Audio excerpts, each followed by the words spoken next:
But I think that just, I don't know, Buffalo is just riding the wave right now based off emotions, Lamar Hamlin. So I think they got this. I don't see it. We're going to get into that. Let's jump right in.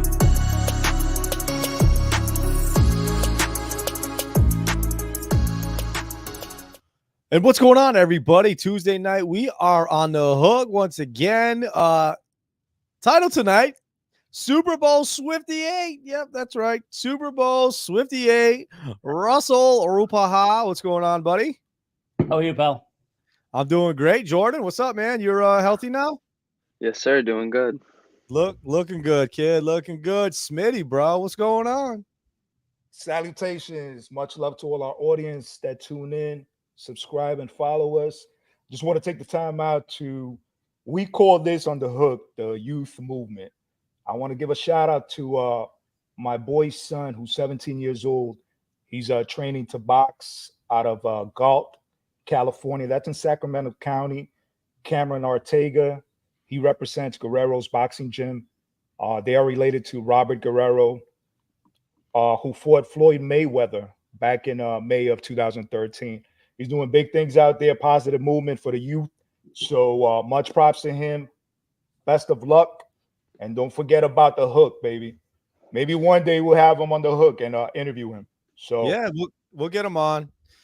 We'll get him on. We'll get it going. We got a boxing tie locally here. New London boxer Cassius Chaney. Actually, he's going to be boxing soon. Looks like they're going to be eliminating a belt. So him and Marcus Bacoli and Cassius, they got something coming on. There's no definitive date yet. They're working it out. But hopefully we'll be able to get him on too as well. Talk some boxing, because it's a thing. It's a thing. Speaking of boxing, which we had no intentions of going crazy with. I was playing Mike Tyson's Punch-Out earlier on my old Nintendo system with my 3-year-old. He thought he was a computer, and I was a little Mac. It was fun. It was fun. Like hey, can we throw one more boxing jab in there? So Mike isn't on right now, and I'm going to assume it's because he's throwing punches at his wall, because North Carolina Tar Heels are down 34-43 to Clemson at halftime. Ooh, oh, wow. Well, we'll have to do a check-in with him. Kev, hopefully you get your kids squared away so you can come on here and defend your beloved Tar Heels. But before we jumped on here, we're having a discussion about baseball. Before we touch that topic, I have a question for all three of you gentlemen. And this is a serious question for the fans out there who are unfortunate, like myself, to be a part of an organization that has no intentions of creating a better environment for their fans. The Boston Red Sox have absolutely failed this offseason. It doesn't appear that they have any kind of motivation to pull in a player like Blake Snell or Jordan Montgomery or anybody who's available. So the question is to you guys, at what point is it okay to say, you know what, I've done my time and I'm moving on? Is it okay? What do you mean, as a fan? As a fan, I actually, somebody told me they wanted to drop their football team and find another football team. And I was shocked. I'm not going to name a name. I was shocked. And I'm like, but your football team's actually pretty good. But it's understanding why they don't succeed, because of their people, their leadership. Boston Red Sox don't have any leadership. I have a 3-year-old son who I can probably groom to like whatever team I want to like. And I can, what do they call that? There's a term for it. So you're not actually a bandwagon jumper, but you are. I wish I knew it. If anybody knows it, throw it in the comments. Jordan, have you ever heard of this terminology? I have no clue. Never. So my question is being a lifelong Red Sox fan and seeing what they're doing, is it okay to say, you know what, I've had enough. I'm going to become a fan of the Pittsburgh Pirates? Well, I'll tell you, I'll jump on that first, Ray, because I'll tell you what, and we've had a few conversations about this, and normally as a Yankee fan, we would ride you to death for having to jump ship. But this is at least the second year, maybe this may be going into the third year, that my issue with the Red Sox, just as a fan, is what are they doing? Nothing. Like there's no like I could see if you were just in a rebuild or whatever you were doing, but they haven't brought back players that they should have signed. But then they signed Devers to a nice contract, and then they just start getting rid of other pieces. They're saving money. They're buying into the PGA. They got hockey. They got whatever. So I guess I would understand as a Yankee fan, I would understand your position because I have no clue what they're doing. Neither do I. Shout out to Rebel.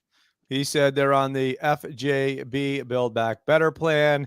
It might be worse. It actually might be worse. Smitty, Great. Can you give me the opportunity to answer that question, please? I was just going to ask you. I'd love to hear it. And by the way, first of all, to be clear, I'm not jumping ship, but I want to know. I know. So first of all, I can only answer this as the four major sports that I consider the major sports: Major League Baseball, NHL, NBA, and NFL. As a Knicks fan, and I know I'm taking it to basketball, it's been a long time since we've been successful. However, I will never, ever, ever, unless, hold on though, because I know my son is watching. If LeBron James comes to the Knicks at the age of 38, 39 years old, and they mess up the chemistry at the Mecca, I might consider becoming probably a Hornets fan, to be honest with you, or a Pelicans. That's the only way, Ray. That's the only way. But no, in all seriousness, though, no, absolutely not. You know what? I know sometimes as fans we get frustrated with our teams. You as a Red Sox fan, I agree. I don't see the strategy that they're following. But as a Yankees fan, I'll share with you, I'm frustrated also. Because, all the reports that I read, it's like, the Yankees are interested in Blake Snell. The Yankees are interested in Montgomery, but they're not signing anybody. Yes, they went after Juan Soto. They let Wandy Peralta walk. There's a lot of question marks as a Yankees fan. So, no, I don't support that. I don't even respect that. I mean, you got to be loyal to your fan base. You got to be loyal to your team, whether you're frustrated or not. There's going to be good times, bad times. Of course, you as a Patriots fan, I don't know, correct me if I'm wrong. Have you been through the bad times? I know Russ has, right? Have you been through the bad times with the Patriots, Ray? I became. If you got to think about it, you probably haven't. I'll be honest with you. I became a fan in '93. Okay, so I mean, there you go. See, I mean, as a Giants fan, I became a fan of the New York Giants in '85 when the Bears played the Patriots.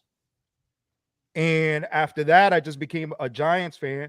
And you know what? My team, we all know they haven't had a lot of success.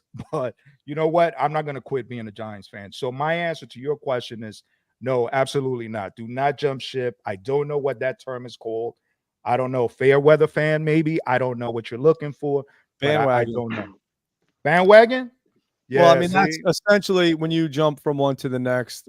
Normally, you jump to a better team. I use the Pittsburgh Pirates as an example because they are probably just as bad as the Red Sox right now. Right. Let's call them Titanic fans. Titanic. Yeah, because they're abandoning I like ship. that. They're abandoning ship. I like that. I like that. The ship's going down and they're jumping. I'm not jumping. But. And I'll even go one step further. Everyone else is allowed to switch teams except you. Oh, thank you. Yeah. Can you tell me why? Because what fun would that be? Gotcha. Listen, if you quit being a Red Sox fan, I get to buy that golf entrapment that I can put on my ankle and find my ball. How about that? Nice. Hey, Jordan, you want to throw anything on that or? No, I think it was all covered. I don't think that you should really jump ship. I think the only real exception in my eyes is like players, like Patriots are a good example. When Tom Brady left, there were definitely a lot of people who jumped ship and went over to being a Bucks fan to support Brady. So No, absolutely. And I did. I didn't jump ship, but I definitely was in favor and hoping, great things for Tom in Tampa. But that leads me to, I'm not really sure where it leads me to, Jordan, actually. You just stumped me there because I was going to go down a road. I felt like you threw me a layup, and you did, actually. You brought up Tom leaving, and we tried the Scam Newton experiment. The Scam Newton experiment, right? We took in this guy, and I'm going to tell you right now, I was one of the first people to say, you know what? I got it. I'm going to support my quarterback, and obviously I've done it with Mac Jones. I did it with Scam Newton, but now Scam Newton is out there, and he is throwing shade on the quarterback of the San Francisco 49ers, Brock Purdy, saying he's a game manager, and he is the 10th best player on his team. When you listen to somebody like Scam Newton say these things, granted, this dude had a phenomenal NFL season, 2 maybe, MVP, took his team to a Super Bowl, never really did much more than that, couldn't throw a screen pass to save his life in New England. He's throwing shade at Brock Purdy. When you guys read these things, what's your thought process on where Cam Newton's at as far as what is he talking about? He needs somebody to pay attention to him. You got to be in a headline. That's all. Listen, I'm sure that it was AI generated, but the Brock Purdy response of I may be the 10th best player on my team, and I know there's 90 quarterbacks in the NFL, and you ain't one of them. So he needs to be paid attention to. I don't think that was AI generated, Russ. It was on his podcast. I'm trying to think of what the heck of the podcast. Purdy said? Oh no, what Cam was saying. No. He's saying what Cam. No, I'm saying I don't not think Purdy's response. I don't think Purdy's said response. that. Purdy's not that kind of guy to just. No, Purdy did. Ray was talking about Cam. Yeah, definitely referring to Cam about what he was saying. I just think it's crazy to everybody's hating on Purdy. I mean, he's Mr. Irrelevant. But you know what, though? Think about it, Ray. I mean, not that I'm defending Cam, but if Cam came out with the basic stuff that Brock Purdy, he's overachieving, he's doing great. And like Russ said, to piggyback on him, it's just he needs that clout, so the controversy will create that. You know what I mean? So people will say this guy is this guy is that. I don't agree with him, call him names. That's what he's actually looking for, a reaction. If he said all the right things, nobody would react to that. Let's be honest. True. So I don't agree with him. As a matter of fact, I go as far as ignoring that dude because I'm not going. I mean, I sometimes wonder, is he stable? You know what I mean? With the comments that he comes out with, but that's just my opinion though. But you're not judging him on his outfits. You're just saying no. Okay. I'm not judging him on his outfit. Not like I might not agree with. I might not agree with his outfits, but I'm not judging him. All right, like the James Harden outfit and man, listen, all that. The only thing that I can think of, and I told Xavier this, was y'all remember that kid show back in the day, Yo Gabba Gabba? that came out in 2007. Listen, I don't know if you saw that outfit, that outfit that James Harden had, man. I sent that picture to you guys. That was just wow. Oh, you sent that picture? Yes. I was busy and I just happened to look down and look at my, and I look at my watch and I go, what the hell is that? Yeah. And sometimes I think he looked like he was on his way to the White House for a parade. Sometimes, you know what? Sometimes I think that these guys have to promote whatever it is, the designer. I mean, they get it. Like, I don't know. I know I wouldn't wear that, bro. Even if I don't know, man. What if someone gave you $1 million? You wouldn't walk around looking like a. And that's the whole thing. Like, I'm like, would like? I don't know. I'd have to be under the influence. Yeah, he's got $1 million. Hey. Influence of what? Like acid? No. Hold on, though. Hold on. I didn't say I'm not going to disclose that information. You know what I mean? Take it easy with that hard stuff. You know what I mean? Listen, man, this is a free speaking. It doesn't mean we do drugs. We don't do drugs. However, No, you got to be on some good stuff if you're going to run around wearing that crap. Oh, my God. exactly. Jesus. He's looking a little fuzzy. But anyway. All right. So keeping it football related here. Obviously, it is Super Bowl 58. I would also add one more thing. I feel like Cam Newton is almost even taking over the Taylor Swift headlines the last week.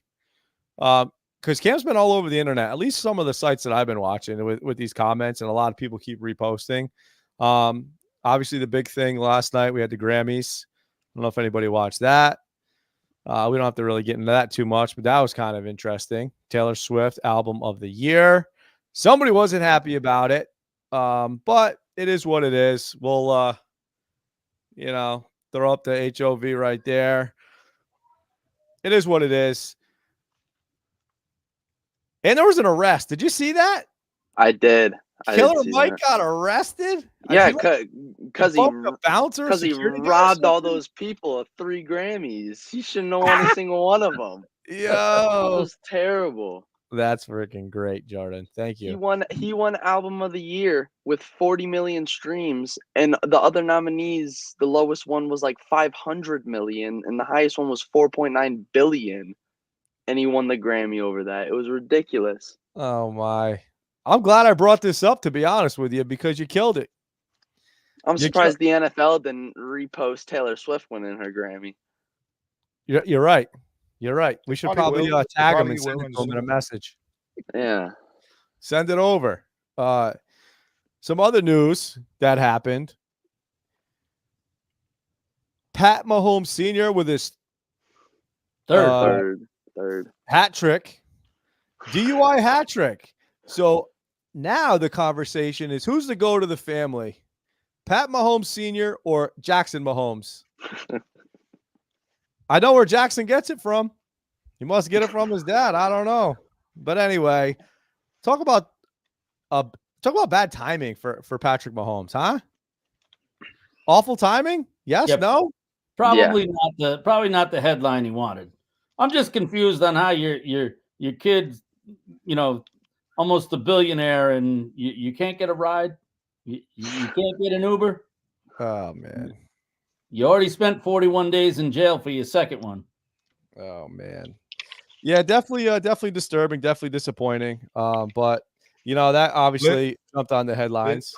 Listen, here's my opinion on that, man. And we know that addictions and being addicted to any type of substance, alcohol or anything like that. I hate to sound corny, but it is what it is.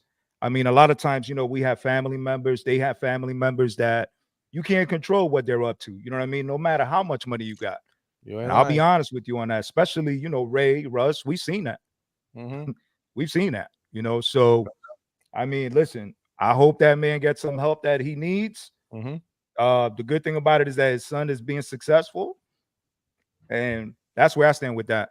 Yeah, I feel bad that Patrick Mahomes has to deal with, his brother and his father's nonsense. It's not other people bringing him garbage he doesn't need when he's trying to avoid it himself. And Brittany's not exactly a fan. Oh, that's his wife. Never mind. He loves her. That's all that matters. If Kev was on right now, he'd probably have a few things nice to say about that shit show, but he's not.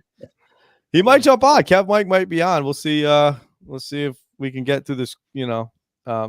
We'll see if Kev jumps on with us. So, guys, let's talk about it. Let's jump right into the Super Bowl. Super Bowl 58. The line has moved down now. It's looking like it's only 1.5. 1.5 in favor of the Niners. Have you guys had any change of heart as far as your thoughts on the game? No, it was 2, right? It was up to 2.5. It was up to 2.5. Right now it's at 1.5, 47.5. The OU hasn't really moved at all. I think it's been pretty much the same the whole time. But Niners got as high as 2.5. Now it's back down to 1.5. Smitty, are you still on the Chiefs? No, I'm going with the Niners. Remember I said close game. I thought you switched it up Oh last no, I week. did. You're right. You did switch it up. 23-20, Kansas City. I'm not switching it up. Because I believe we were split. I believe Russell, you took Yep, the Chiefs you're as right. well, right? Yep. I got the Russell, Niners. City. All right, so it was Kev and Smitty were on the Chiefs last week, and myself and you, Russ, were both taking bang bang. Jordan was not here, but I do know Jordan had the Niners and the Ravens, with the Ravens winning the Super Bowl. Obviously, that's not happening. But Jordan, since it is the Niners and the Chiefs, where are you leaning now? Who you putting your money on? Your favorite quarterback of all time. I'm gonna go with the 49ers. Obviously I had them making the Super Bowl, which I think that kind of puts a bit of a lean on where I'm going, since I had them going that far in the first place. But I think their defense is just I know that the Chiefs are a very good offense, but I just think that 49ers offense is too legit. I think that they're going to force turnovers, and as we've seen in the playoffs this year, you can't turn the ball over. If you turn the ball over, you're going to lose the game. So I got the 49ers. Yeah, my thing with that, and I'm with you, Jordan. Niners 100%. Looking at the game, obviously Charles Owenhu is out. He is the right end for the Chiefs. Yeah. But when I think you're just going to see a huge dose of McCaffrey running towards that end side, and I believe on that end side is Trent Williams, blocking, and I think you're going to see a lot of McCaffrey and a lot of Trent Williams, and I think McCaffrey's going to go absolutely berserk. I absolutely agree with that, Ray, and I think for every bit of McCaffrey banging on them, there's going to be the periodic Debo Samuel bomb that is going. Yep. Jet sweep. Yeah, it's gonna be interesting, man. It's gonna be a great game. Looking forward to it. I will give the Niners the edge on this. I'm sorry, the Chiefs the edge and their secondary, and that's why as a Niner, Shanahan, the Chiefs secondary is pretty good. It's very good. They have to run the ball. They have to run the ball to be successful. I think they try to throw the ball too much with Purdy. And I know last week I went crazy and I got all excited about Brock Purdy. I was on the Purdy MVP bus. But as I really look back and, we're getting closer to the game and you're kind of looking at the depth chart and who's who and where's where, that is a tough secondary for Brock Purdy to be slinging the ball. So I do expect a major dose of CMC. Yeah, but back to what you said, Ray, if Christian McCaffrey is running to your secondary, you got problems. Oh, you definitely do. You definitely do. So I don't know Smitty, what's your where are you at? You're the lone guy here on the Chiefs. You know what? No, you're messing me up, Ray. You almost had me. I know I'm getting old, but nah. My original pick was the Niners. I know it was. My original pick was the Niners. I know it so was. I said if it's a close game, I got the Chiefs because I can't bet against Patrick Mahomes if it's a close game towards the end. Yeah. But I got the Niners winning. You know what I mean? Okay. All right. I think that if they get to Patrick Mahomes, and Patrick Mahomes is kind of like, not in a lot of ways, but he reminds me a lot of Tom Brady in the ways that you have to keep him down. You know what I mean? As far as applying pressure, consistent pressure, because if you give that dude time, he'll shred you to pieces. That's the only way that he reminds me of. You know what I mean? I don't want you getting crazy thinking that I'm calling Pat Mahomes the GOAT, because he's not yet. You know what I'm saying?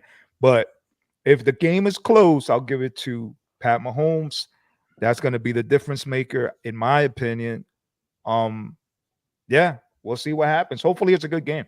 Yeah, make no mistake about it. Betting against Pat Mahomes is a task. Yeah. I mean, until he gets knocked off the mountaintop, it's a task. I just think the Niners they were there last year, and I think they've learned a lot, and I think they're gonna go over the top this year. So you brought up Patrick Mahomes is not the GOAT. In the GOAT conversation, it's coming and it's coming quick. The guy's been to this is gonna be what 5 Super Bowls, 4 Super Bowls, 5 Super Bowls, 4 out of 5 years. I'm sorry.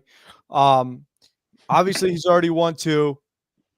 He was asked a question about being the GOAT, and he responded honestly the best way that he ever could have, in my opinion, in my humble opinion. Humble keyword here, because I know there's another player that you mentioned earlier, Smitty, in another sport, if you were to go to the Knicks, LeBron James, how he handled the GOAT question.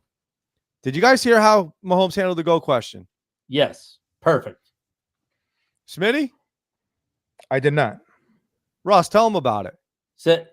He said, I'm not even close. He goes, I'm not even halfway to what Tom Brady has done. He goes, so I admire that. You have to admire that. 100%. He said, he goes, maybe in years down the road, if I've got a few more, you can have that conversation. But yeah, he's not even close. And Ray, I'll add one more thing, which I didn't realize, like numerically, besides the Super Bowls, WEI actually was having a conversation about this exact thing, and Mahomes would have to throw for 4,700 yards for the next 13 seasons to catch Brady. Wow. 13 more seasons. Wow. I mean, it's not like he can't throw for $5,000 a bunch of times. Right, but for 13 more seasons. Because how many more is he gonna have Kelsey for? Probably not many. I'd say 2, maybe. Yeah. Maybe 2 more seasons, max. I don't know what do you think Kelsey got left in the tank, man? He's got to be he's definitely half empty. He's got probably a quarter tank left. So times are ticking. Times are ticking on that guy. I wonder if he has a Gronk season in him. I think he does. Yeah. I think Taylor Swift is rejuvenating him.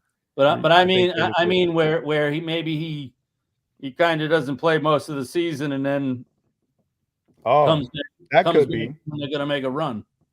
That could be like the Gronk of Tampa Bay Buccaneers. Gronk, that Gronk. Yes. Why not? Why not take a half a season off or whatever he took off there? Not half, but pretty close. We'll see what happens. Jordan, you got any input on that, buddy? No, pretty much wrapped it up. I think Mahomes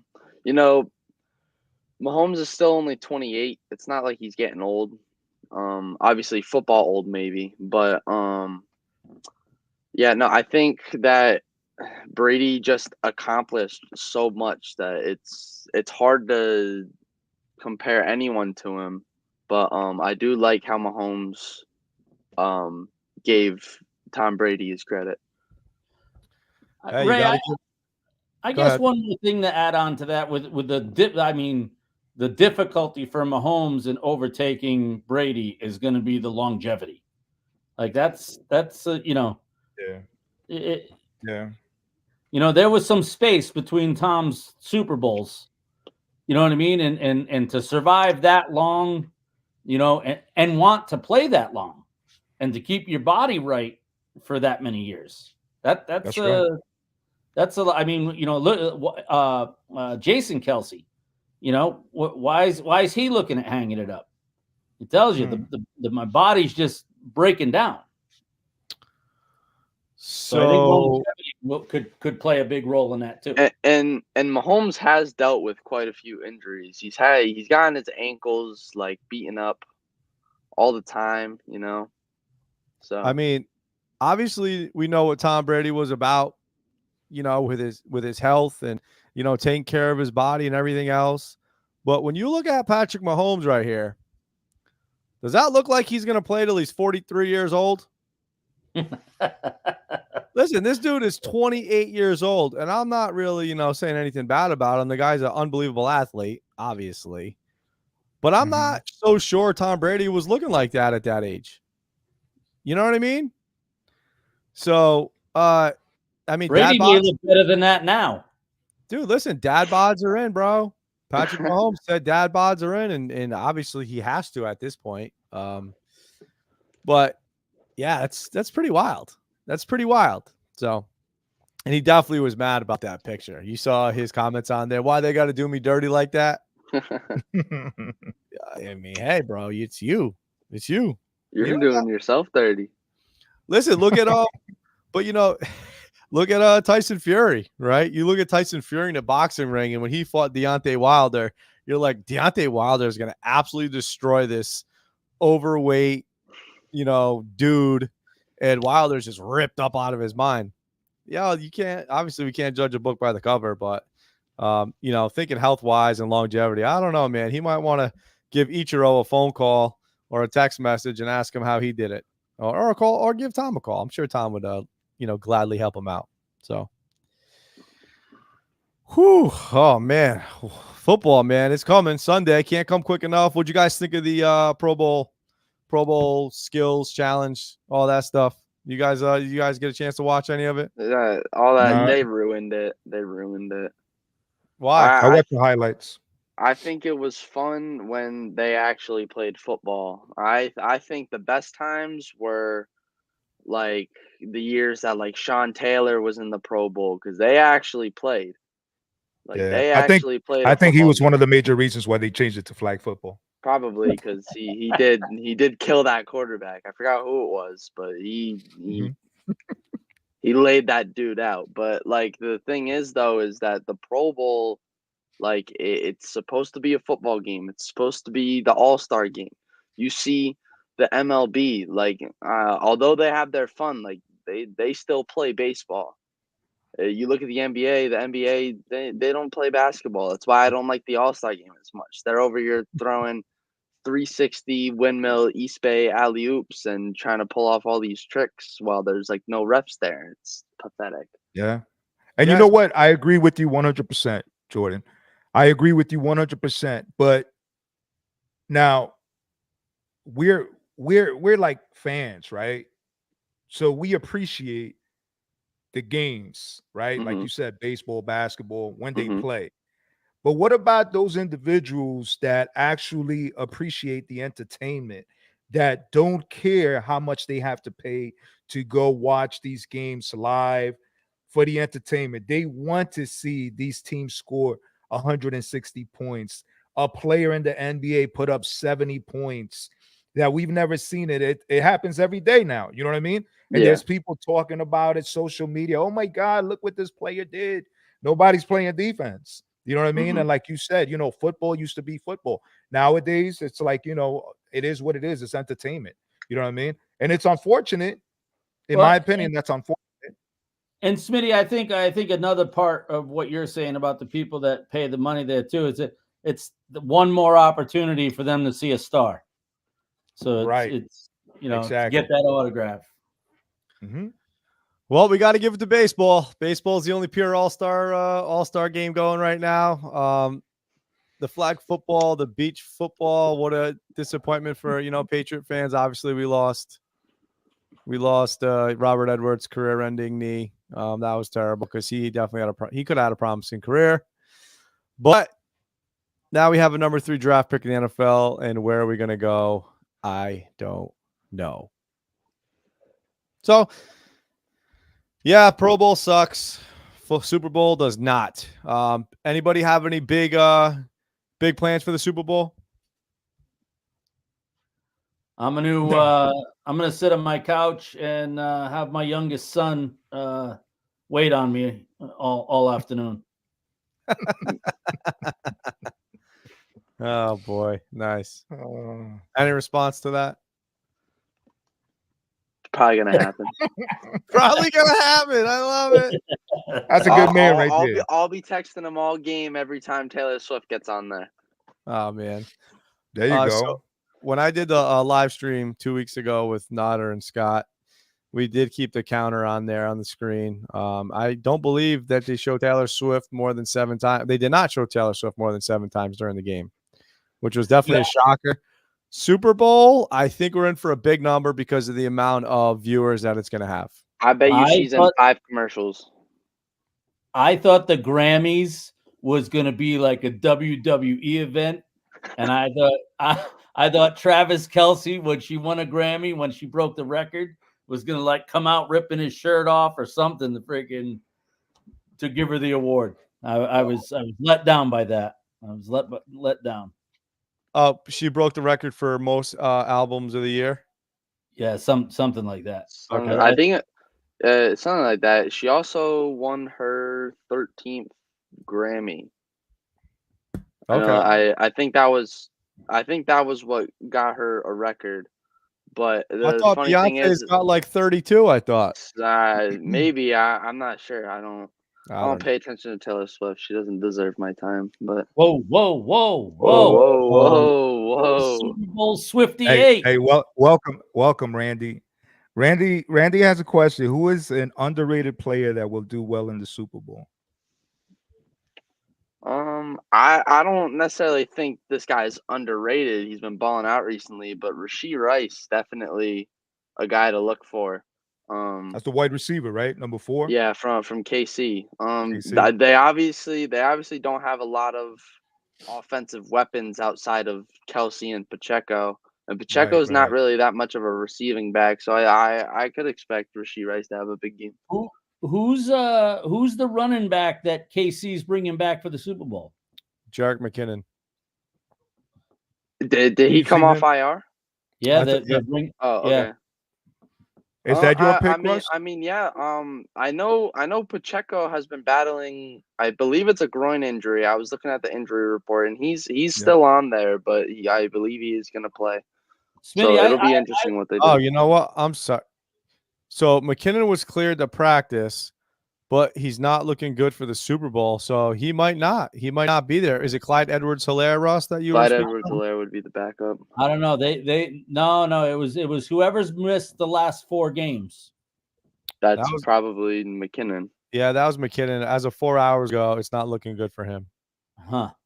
Because that was a concern. I'm like, if they've been hiding this guy for 4 weeks and now Pacheco's hobbling and he's going to come out and douse him.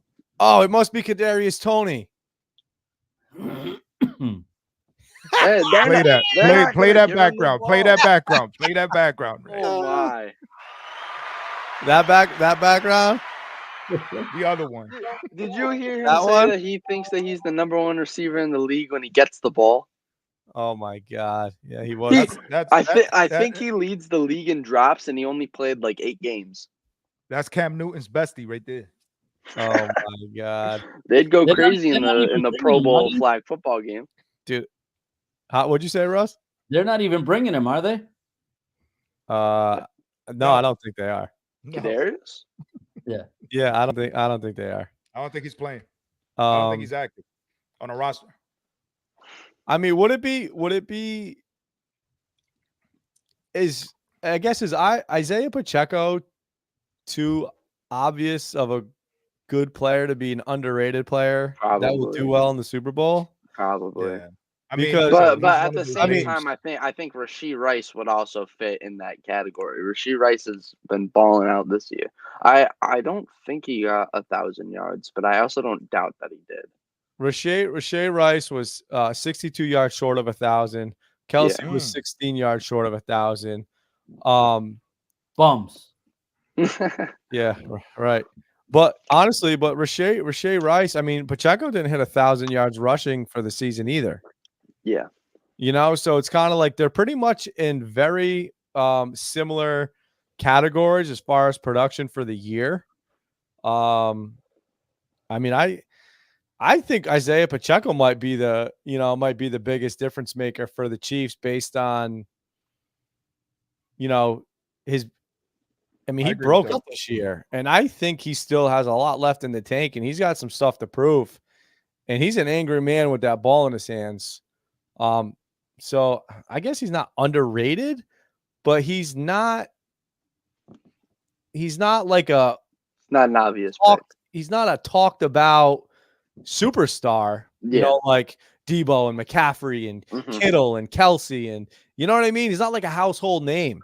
And I think and that's the other thing too, is as much zone defenses the Niners play, I can only imagine that they're going to get a heavy dose of Kelsey. Like, they could. I mean, whoever's watching right now, who do you think is the underrated player? And Randy, why don't you? I'd love to know the answer to your question, Randy. To be completely honest with you, because it's a great question, but it's a tough question because it's the Super Bowl, and I feel like most of the players that are playing the game obviously are known. But if you had to compare like the running backs, I guess Pacheco is underrated compared to McCaffrey. Kittle and Kelsey are like a mirror. I think two great tight ends. Rashad Rice is he's probably, I'd say Rice or Pacheco. Nobody from San Francisco. Nobody. I think they got too much star power to really say that anyone's underrated. Yeah. Unless some guy just comes out of nowhere, right? Yeah. Maybe they'll sign Kadarius Toney and he'll put up 100 yards on his next team. Maybe it'll be Kyle Juszczyk. Maybe he goes crazy. Maybe they sign Cam Newton and he throws the ball to Toney. All right. Oh man. I'm going to be honest. It'll hit Toney in his feet before it hits him in his hands to drop it. But he'll catch it because it didn't hit his hands. Oh my God. Maybe he'll play soccer wise out there too. And then he can listen. So while we await Randy's answer, I really want to get into hockey real quick. Okay, Ray, because I know you love hockey that much. Jay Rebel says Bruins are number 2 in the league right now. This means they get bounced in the second round this year. However, I would like to see a Canucks Stanley Cup rematch. Listen. The All-Star game, Ray. The All-Star game took place this past weekend. Okay. Yep. It was the MVP was Austin Matthews from the Toronto Maple Leafs. Oh, you got good job on getting the first and last name on that one, Smitty. Look, he scored 3 points to lead him to victory in Toronto. You almost said Matthews has defended. Huh? You almost said Blue Jays. Maple Leafs, Toronto. Team Matthews has defended home turf and won the 2024 NHL All-Star game in Toronto. Oh man. And they won 7-4. Now, there's a Canadian singer, Tate McRae. Have you fellas heard of that singer? Tate McRae? Jordan, you've heard of her?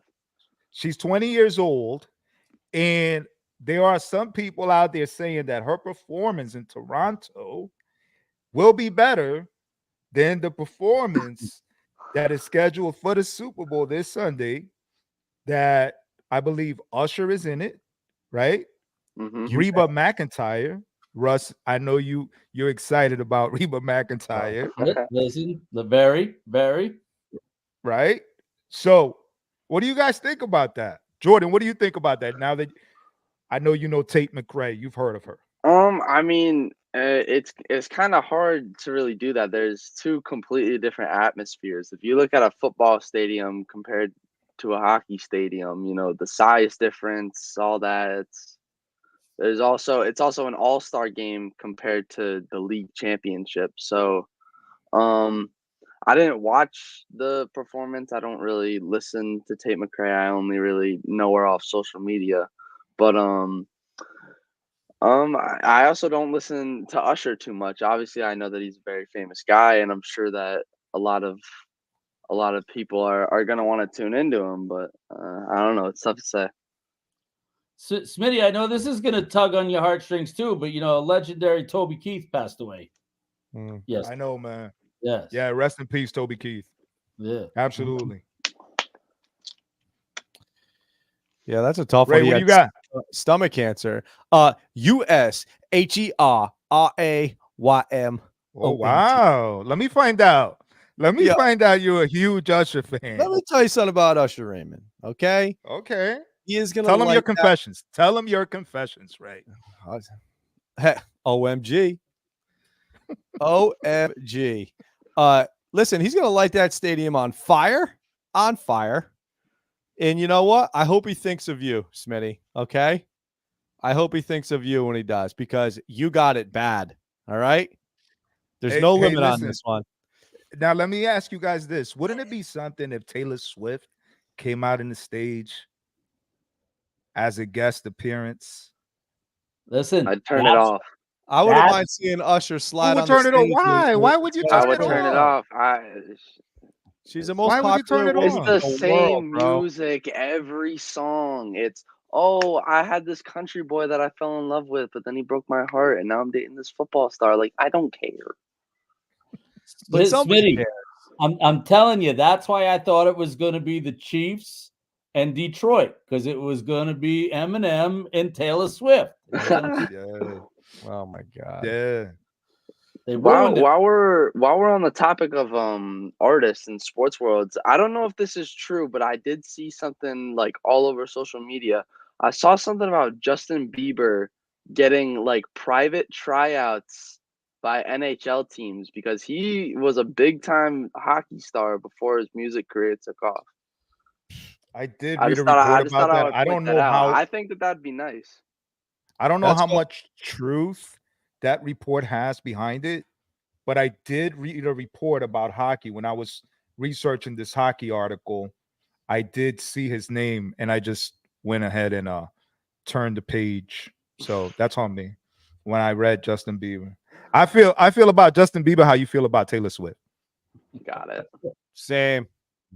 I'm following you up on that one, Smitty. I'll fall in line there. I'll say this, and I know I threw some shade at Dolly last year. Whoa. Poor Dolly. Huge upgrade this year. Huge upgrade in the Super Bowl. Thank God we don't have to watch a 90-year-old woman perform and needing the stage to hold her up. God bless her for being out there, but Jesus, can't we do better? Ray, you wrong for that. I ain't wrong, man. I'm just speaking the truth, and I'm sure a lot of people are thinking the same damn thing. They're probably all people who are thinking like me are obviously my age or younger. People, you and Russ's age, I understand your love for Dolly, as you guys are much closer, age gap wise. So Yeah, that's what's up. Ain't nothing wrong with that, right, Russ? I respect it, man. Two retirees, Yeah. God bless you both. Yes, God bless. Just remember, when you grow up, you want to be us one day. Remember that. 7 years and 10 months to go, buddy. 7 years and 10 months. And then it'll be another career after that.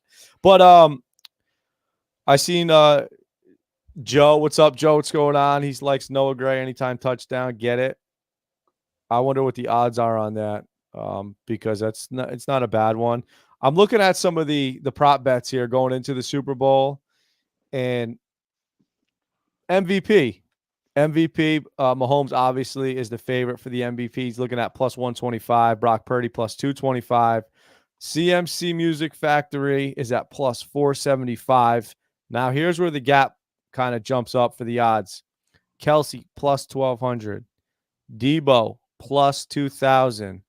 Isaiah Pacheco plus 2,800. Rashay Rice plus 5,000.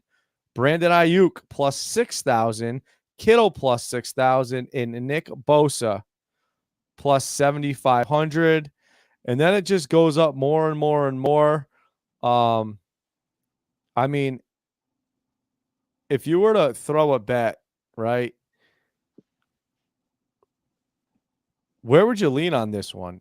Let's say the Chiefs aren't going to win the Super Bowl. It's going to be the Niners. The Niners are going to win the Super Bowl, right? Would you rather throw your money on Purdy, McCaffrey, or Debo? Or Kittle? Kittle's got big odds too. What do you guys think? $10 bet, Smitty. $10 bet for George Kittle, you win $600. That's insane. $10 on all of them. $10 on all of them. Well, I mean, it's not going to work out the greatest if you hit. Okay. Well, $47. Well, you know what? That's actually not bad. You don't lose money if you go McCaffrey, Kittle, and Debo, as long as one of them win it. Debo, you win $200. Kittle, you win $600. McCaffrey, you win $47.50. So you end up with a couple dollar profit, 10, 17, 50 profit. Yeah, but go big or go home, right? Go big or go home. Yeah, no, I'm just saying. Prop bets are fun, man. What do we got going on here? Are we doing some so you know I had to bring up Justin Bieber. Jay Rebel said that he's too soft. NHL would eat him alive. Probably. But don't you think I agree with that. But don't you think don't you think it would be smart for a hockey team to bring in Bieber? I mean, it could kind of be like the Bieber experiment, like the NFL did with Taylor Swift. Because if you don't think there's a bunch of girls out there that don't watch hockey, that if they knew the Biebs was, flashing his skills across the ice, they would probably tune in to say, oh my God, or they'd buy tickets to say, oh my God, I only had to pay $75 to watch Bieber play on ice instead of spending a couple $100 of watching one of his shows in a stadium. That could be. I mean, it's kind of like the way it's going, right? Everything obviously now is all money driven. So, Yeah. Except for the Red Sox, they don't. Oh, actually, no, they're making the money. They're not spending it. I'm sorry. Yeah, that's how that goes. Anyway, all right, the Bieber experiment. Anybody have any good prop bets other than Mr. Joe out there with the Noah Gray? I kind of like the Kittle one at 6,000. That one's pretty good, but that's MVP anytime touchdowns. Let's get into that one. I think Brandon Ayuk scores the first touchdown of the game. I'll say that. Oh wow. Okay. Ooh, Brandon Ayuk, huh? First touchdown. I don't know the odds on that, but I got a good feeling. Plus 1,100 are the odds on that one, Jordan. Good. Brandon Ayuk for the first touchdown. Now, Jordan saying this is he's our conspiracy theorist. He is a mathematician, and you know what? Analytical monster, wizard. I got that dog in me. He's got the dog in him. I love it. Well, is Brandon Ayuk going to have that dog in him on Sunday to get that first touchdown score? You better. No, that's a good one. First touchdown scores. Whew, man, who's got the best odds? I would think it's McCaffrey. McCaffrey or Kelsey. Rashay Rice plus 1,000. That could happen. How about if it was somebody like MVS at plus 3,500? What's Kittle? Kittle is plus 1,000. Kittle's plus 1,000 for first touchdown score. How about Patrick Mahomes? Patrick Mahomes plus 2,200. I mean, how many rushing touchdowns did Patrick Mahomes have this year? Not a lot. I can't imagine he'd have many, but maybe 2. McCaffrey's at 400, Pacheco 650, Kelsey 750. I mean, hey, I could see a Kelsey first time touchdown or a Debo. I'm leaning towards Kelsey or Debo. It's got to be one or the other. But hey, who's going to score the first touchdown? Who's going to win? What is the over/under on the Star Spangled Banner national anthem? Anybody know what the over/under is on that yet? Not sure. What is it? What was it normally? It was 90 seconds, wasn't it? It's over under how long the singer will sing the national anthem. Yeah. It's so stupid. Do we get a pick 6 for a touchdown? I would say no. It can happen. I'm gonna say yes. I'm gonna go yes. I'm gonna say Purdy's gonna get picked once.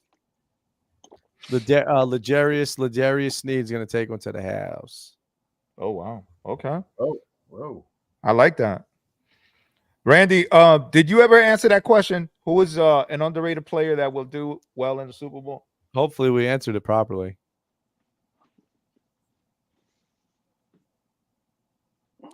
I'm trying to find the over under right now on the so the over under set at FanDuel is 90.5 seconds. It opened at 83.5. The over has hit 9 times and the under 7 times with one push since song times were kept since 2007.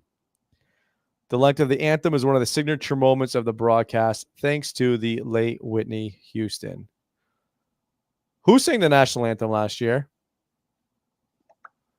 Not sure. I couldn't tell you. Was it Chris Stapleton?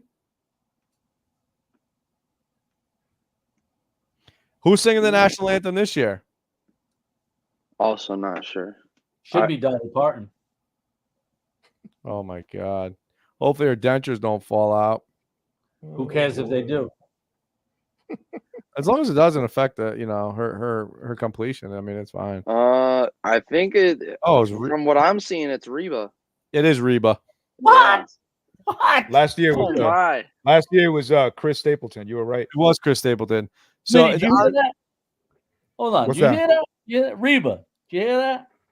Reba, I'll tell you what. Oh, I think it goes under. I don't. Yeah, you know what? Maybe just because. How old is Reba McEntire? You Well, think listen, age has to do like running out of breath? Maybe. Yeah, but you remember some of that stuff has to do with the flyover too. They got to time that stuff to Right. Not to true. bring in the birds. You got to take that into consideration too. Listen, I'm sorry, Reba and Dolly. They're both great. Listen, I hope Reba's on the screen for more than 90 seconds, though. I'll tell you what. I'm sure you do, Russell. Got a thing for like old women. I'll need another 90 seconds in the bathroom if that happens. Oh my God. Well, you know what? Maybe you should drink some X-Lax and it'll come out a little quicker for you, buddy. Yeah. So when I was going over this national anthem and I was doing some Googling over here, Whitney Houston, arguably the greatest national anthem of all time. But last year, and I do remember Chris Stapleton from last year because that national anthem was probably the best national anthem that I've ever heard since the Whitney that, we all grew up at sports events, when they hit play and it goes through the speaker system, it's always been Whitney. But that Chris Stapleton, man, that was a hell of a national anthem last year. Reba has definitely her work cut out for her to match Mr. Stapleton from last year.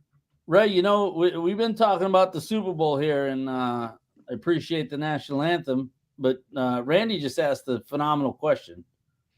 The Chiefs. About who has the better kicker, and does it come down to a kicker? If it does, the Chiefs win. A missed field goal. That seems to be the theme in the playoffs. Missed field goals. Well, what's a conspiracy theory on it, Jordan? Maybe someone misses an important field goal. I don't know. You never know. Anything can happen. Maybe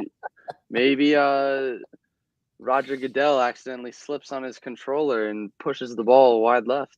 Oh man! I hope there's no Buffalo Bills fans listening. I was wide right. Scott Norwide. Scott Norwide. Oh my God! Has anybody done? Interestingly enough, that was the Super Bowl that Whitney Houston sang the national anthem. It was Giants Bills. No kidding. She was definitely one of the best for sure. So Jake Moody's the kicker for the Niners, if anybody was wondering. I really wasn't 100% on that one. I Googled it. I do know that Harrison Butker is the kicker for the Chiefs, and he is a beast. So I'm definitely leaning more towards the kicker for the Chiefs without a question, Randy. Has anyone heard from Kev Mike? Anyone? The kids are probably running him around, and he's having a hard time. Clemson's up by 7 with 1:30 left. Oh boy! No, it's still not over, Russ. Don't count the Tar Heels out now. Listen, I'm just worried about Kev Mike throwing, maybe throwing some punches around the house. You know what I mean? The kids are probably all grounded right now, taped to a bed while he's in the living room having it out. Well, hopefully he put him to bed so he's able to, watch. But if maybe not, he's invested. Right now, UConn is up, though. They're playing Butler. They're at home. The UConn Huskies. Still number 1. Question for you boys. What do you guys think of the play of Stephon Castle is it Stephon? Steven? I don't really know. I think it's Stephon, yeah. Stephon, right? I mean, he's the last couple of games, he has stepped up big time for the Huskies. Another threat there with Mr. Tristan Newton. I mean, do you guys see a repeat this year for the national champions? I'm glad you asked that question, Raymond, because me and Jordan watched the Purdue, who's number 2, play this past weekend, and I got to be honest with you, man. None of those teams. UConn is got a team. And they play both ends of the floor. They're big, they're long, they're quick, they're athletic. And like you said, you got other guys that are popping off now. I just can't see any of those teams, barring injury or just stupidity. I can't see them not repeating. What did you watch the Wisconsin game over the weekend, or did you watch the? Who else did they play? Oh, the Northwestern game. Did you see the Northwestern Purdue game? Did you guys watch that game? I did not. Oh boy! So the score, and I'm glad that we're talking about Purdue, Russ, because I actually watched 2 of their games, and I watched the Purdue game, Purdue Northwestern game. It was actually a great game. Northwestern had the opportunity to win the game. The score's a little deceiving. Northwestern won 105-96, high scoring game. But at the end of the game, Chris Collins, former Duke guard, he ended up getting tossed.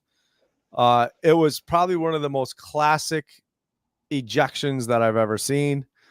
He pretty much ran over to the referee, told him what he thought of him, got thrown out, shook the coach from Purdue's hand, hugged Zach Edey, and gave it one of these as he was firing up the crowd at Purdue, by the way. Like, yup, that's right. The refs suck. Here I am. But it was an unbelievable game. Northwestern actually had an opportunity to beat the Boilermakers. Phenomenal. Northwestern's a good team, man. I'm trying to think of the name of the guard for Northwestern. Blue. Let me find out. But I just think with Klingman and them, like Edey's going to get neutralized. Bowie. Boo Booey. Boo Buoy. Boo Buoy. What's his middle name? Huh? What's his middle name? Huey. I don't know. But he's a beast. He is he's a really good player, man. Fun to watch. Northwestern's got a good team. That might be a team that might, sneak through the tournament and definitely challenge teams, because I'll tell you what, they challenged Purdue. Zach Edey is so hard to stop. Klingon matches up well with them, though. Do you think so? Last year, what was Purdue ranked going in? Wasn't Purdue ranked number 1? I think they were a 2 seed, and they got knocked out in the first round to, I think, Florida Atlantic or Florida Gulf Coast. One of those. No, they were the number 1 seed. They lost to, I think it was Fairleigh Dickinson. I believe it was Fairleigh Dickinson last year. They were the 1 seed and they got knocked out. They were the 1 seed last year. They were like the 2nd overall. I think they were 2nd overall because Kansas was number 1, I think. Who knocked out Purdue? Yeah, I just don't see the Edey. Yes, it was Fairleigh Dickinson. You ain't lying. Oh, here it is right here. So, here we go. Gillis. Chris Collins is outlived. He's been tossed out of the game by Courtney Green, and this game is over. And it ends with Chris Collins. There's Boo Buoy right there. He said, "I'm good." West Lafayette. Okay, I'm good. No, I'm not. That shot missed, and Chris Collins was out on the floor in the face of that's Courtney classy. Green, still upset about the previous call on the baseline. And Chris Collins goes over to give Zach Edey love as he leaves. Yeah. I mean, hey, how can you not want to play for that guy right there? That kid right there, number 55, he's a beast. 55. Who Who is Purdue? it? What's his name? Purdue? Is that Williams? I don't know, but he can play. He can shoot. I think you're thinking of 55 on North Carolina. That was the kid that had the 21 points. That kid from Purdue right there, I think, is a scorer. I was gonna say because there's also number 55. That's Jones. Lance Jones. He averages 13 points a game. Uh-huh. He's only 36% from the 3-point line, 43% from the field. Well, then he had a game over the weekend. So that's the Wisconsin game you're speaking of, right, Russ? Yeah, I watched that the game Wisconsin as well. game. Yep. He had, you know what? He had 20 points. He had 20 points against the Badgers. He shot 8 for 14 from the field. They made 3 out of 7 3-pointers. So the other 55 on North Carolina, he balled out too. He had like I think he had like 24. he had 21. 21, I think. He had 5 threes. He did, yeah. He made 5 threes. He was on fire. I watched that game as well. Yeah. That was the Duke game. That was the Duke game. Yeah. So I did put a little like, same game parlay in, and I hit 4 out of the 5. The only thing that failed me, I needed RJ Davis to score 21 points, and he only ended up with 17. He only ended up with 17. But let me tell you something. I've watched him sporadically a few times, but 17 points. He had an impressive game over the weekend. Did you see the elbow he took to the side of his face? Yes. Did he get called? Didn't he get called for a foul on that too? He did because he hooked him. He actually got called for a technical. He ended up getting called for a technical. Yeah, that blow was tough. That was a nice elbow right to the side of the dome. And his teammate jumped right on top of him too. Yeah, no, his teammate went up for the block or the rebound, and he came right down on him. Yeah, no, that was an unfortunate fall. He did so many other things in that game, though, that still made that go. That was still impressive, and for him to even end up with 17 was pretty incredible because he's the leading scorer, right, in the NCAA. I don't think NCAA, but no, he's definitely up there. But the thing is, though, he only had 4 points in the first half. Yeah.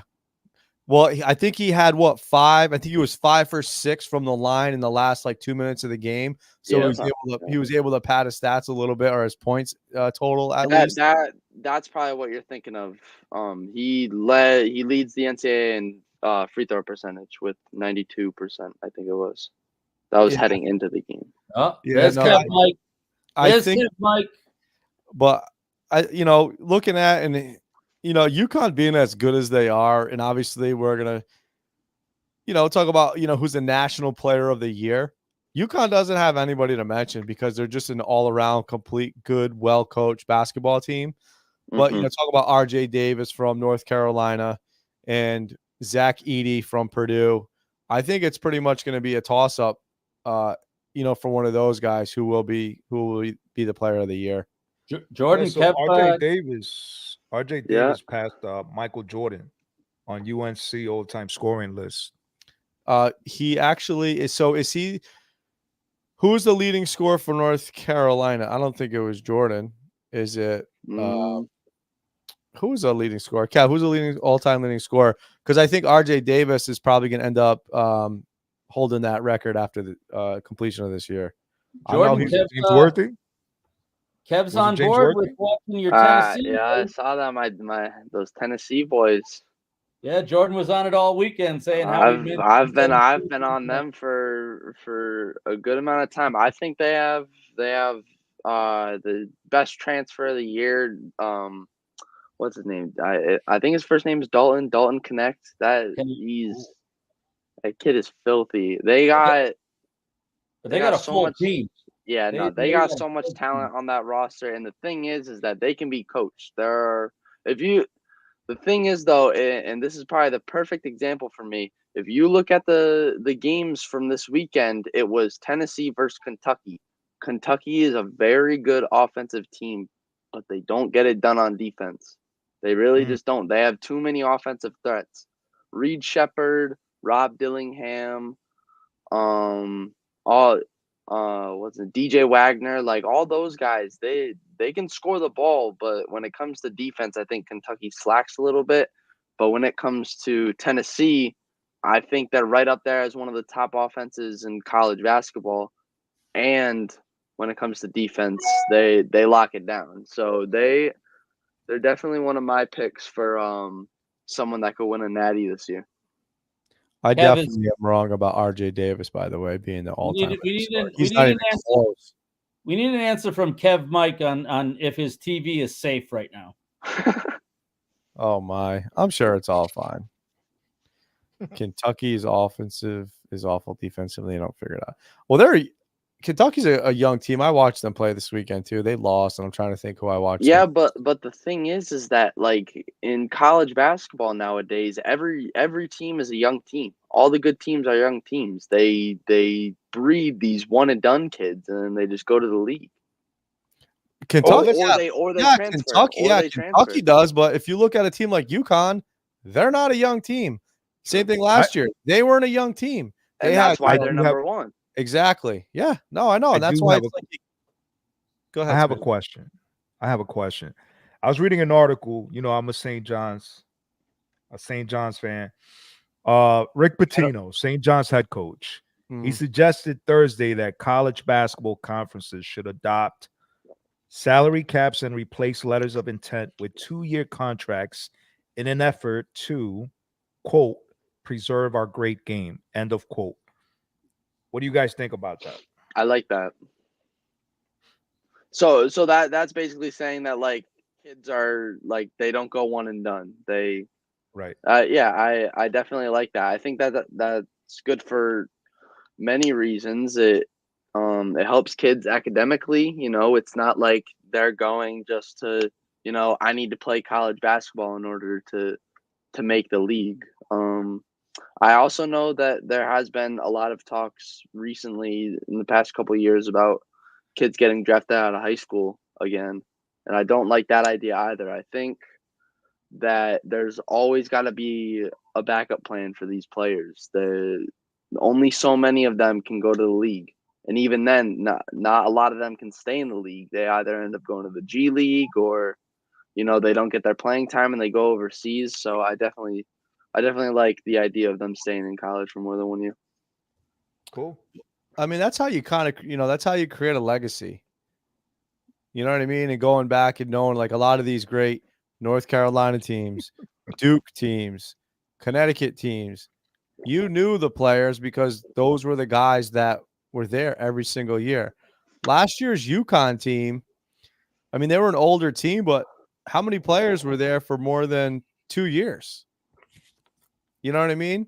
You go back to, the 99 team and the 96 team and the 2004 team, and all those guys were there for, for a few years, and you got to know their name, watching it for one season. That's not legendary, I guess. You know what I mean? Mm-hmm. You'll never forget some of these players in certain uniforms. Even like Caleb Williams, right? Phenomenal quarterback. Dude almost had to walk on at Oklahoma. Ended up taking Spencer Rattler's job at Oklahoma. Then he went to USC. But are people going to remember he started at USC? Are people going to remember that Joe Burrow started at Ohio State before he went to LSU? There's no, Peyton Manning. He was a Tennessee Volunteer. You know what I mean? Like all these new players now, they're going to jump 2-3 times. Same with Jahmyr Gibbs, right? Jahmyr Gibbs, he came from Georgia Tech, then he went to Alabama. Is he known as an Alabama running back? Like, what is he going to be known as? Like Derrick Henry. We know he's a Bama back. We know Mark Ingram's a Bama back. We know a lot of these other guys. I don't know, man. It's just when you go to the history books and you see like all these career numbers, they're spread out everywhere rather than just, the loyalty is just not a thing anymore. Whatever. Maybe I rambled too long there. Where's Kev at to help me out? I need to borrow his oxygen tank. Did you see he has Tyler Hansborough as the leading scorer? No, I did see that. I was wrong. I think it was maybe Armando Bacot is close to becoming the. No, he is. So Armando Bacot, that's what it was. Just watching the game, I remember they were saying someone's going to be the all-time leading something. Armando Bacot is the all-time leading rebounder for the Tar Heels. But he's a Tar Heel. He'll be remembered like Antoine Jameson and Vince Carter and the rest of the greats that Michael Jordan. So yeah, I don't know, guys. I don't know. College basketball, March Madness is coming up. Can't wait for it. Obviously Tennessee sleeper, not a sleeper. Duke. Mm, Is Duke that team that they were? I don't know if they were. no, I don't think so either. I don't I think think so. I think they got some work. Tryer's got some work to do. Definitely a great team though, Mhm. but they're not the same. Next week we'll talk basketball and watch Duke. They're healthy now and are going to be a tough out. Well, we'll see what happens with that, Kev. Smitty, since we're talking basketball, why don't you tell me a little bit, where your feelings are at now after losing at home to the LeBron James-led L.A. Lake Show Lakers. I watched the whole game. I mean, listen, with Randall out, I mean, we have Mitchell Robinson out, we have Grimes out. We got a lot of key injured players. You know what I mean? So, and they played fundamental basketball. The Lakers, you know what I mean? They're the better team right now. You know what I mean? As far as with our injured players, they double teamed Jalen Brunson late in the game. They trapped him, and you take the nucleus out of the Knicks. That's it. I mean, that's the number one shooter right now. Nobody else can shoot the ball. I mean, no disrespect to DiVincenzo and all those role players, but those are not key shooters when the game is on the line. So I'll take an L to the Lakers right now. I mean, our record's still good. We're beating the teams that we're supposed to beat. Like tonight, we're beating Memphis. Granted, they have a lot of injuries too. So, I still believe the Knicks need a shooter, consistent shooter that comes off the bench. Not LeBron James. You know, but that's where I stand with the Knicks. Well, All-Star game is what? A couple days next week, right? Yep. Yeah. That'll be something to look forward to. I want to know if what's his name? What's that little dude's name that won the slam dunk competition last year? Mac McClung. Little dude. Mac McClung. Is he back this year? Is Mac McClung I there? don't even I think haven't they've heard his announced name. anything. I haven't heard his name. I I saw wouldn't doubt it. Dame Lillard will be back in a 3-point competition Mm-hmm. to defend his title, but no word on Mac McClung. I They're don't not think going to they've let been. I this don't dude. think. I know that they recently announced a 3-point competition. I don't know Yeah. if they've announced the dunk contest yet. Yeah, Uh, Jalen Brown. Yeah, no, Ray, you're Jalen Brown, McClung, Jocks Jr.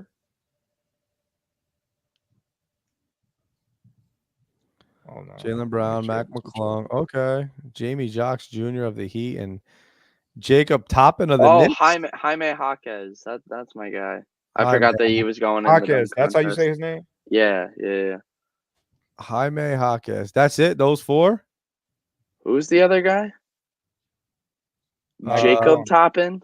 So yeah. all right. So that's Obi. Jacob That's Obi Toppin. Toppin. That's Obi Toppin's brother. Okay. Is he any I've never even is he Well, Obi Toppin. Doesn't he won play the for dunk Westchester? contest. I'm not sure. Yo, Mac McClung was a beast last year though. He was fun to Yes, watch. he was. And what is he? 6'1"? I think he'll win it again. Probably. McClung again? I think he's just way more creative. That's all he But, does. He's just a dunker. Yeah. He plays for the Osceola Magic Yeah. in the G League. I like that they're incorporating. Maybe they should incorporate more players from the G League. I mean, if you're the best Yeah, I agree dunker, with that. if you're the best dunker, get them on the floor. Even if you're, if you're NBA related, NBA, G League, whatever, if you're a great shooter, let them in. Let them in. Yeah. Let them shoot. Let's see your skills, man. That's what people want to see anyway. We want to see who's the best. Just because you're not the best off the dribble or, competing against the NBA doesn't mean that you can't shoot the ball. I mean, shoot. We've done the whole WNBA, NBA challenge thing. I feel like the women have won it. No? Has that happened? College, maybe? College, I want to say. I watched something. One of them girls shot the lights out. By the way, speaking of women, Caitlin Clark is sliding up the ranks in women's basketball. I believe she's about, maybe 170 points away from being the all-time leading scorer in collegiate history. What was the other She's Tibbet? 66 points from the NCAA record, right? Is it 66? I think she's 66 from the NCAA since the NCAA took over, and then she's 100 and something from the other one. Tibbets, right? Tibbins. Because Plum has the NCAA record, but there's somebody. Oh, it is Plum. Yeah, but that's for the NCAA record. But there's another girl that had a higher record prior to the NCAA. Yeah, it was probably Plum. Kelsey Plum she was good. Plum, Plum has the NCAA. That's who she's 66 points away from. Yeah, but there's somebody else. She holds all kind of records. I saw something. There was a girl, Juju Watkins on USC. She just dropped 51 in a game as a freshman, but Kelsey Plum holds the record for most points in a game with 57. Wow. Hey man, the women's game has evolved. I mean, scoring wise, and obviously the competition's pretty spread out, whereas before it was not. Mm-hmm. Yeah, she's 65 points away, Russ. Yeah. Wow. Well, that'll be her record very shortly, as long as nothing happens and she doesn't get stomped on the court. I think she'll be fine. Shouldn't be an issue. So she could set the all-time. The all-time is by Pete Maravich is 36-67, and remains within reach. Oh, that was talking about all of them. Yeah, 36-67. So she needs like 205 points to catch that. Yep. That's gonna get that. She's gonna do that easy. Pete Maravich is from LSU, right? Didn't he go to LSU? Pistol Pete? I believe so. I swear he went to. He might have. I mean, that's your school, right? Yeah, I'm almost positive that he went to. I thought purple was your favorite color, Jordan. It is. I like it. Yeah, he went to LSU. Nice. Cool. Very good. Well, gentlemen. All right. Can we talk some baseball before we leave, Ray? Please. Oh, we did? Oh, we didn't do that? Nah. You just frustrated about Red Sox. Oh, that's right. We touched up on Boston. But... Listen, so go ahead, Smitty.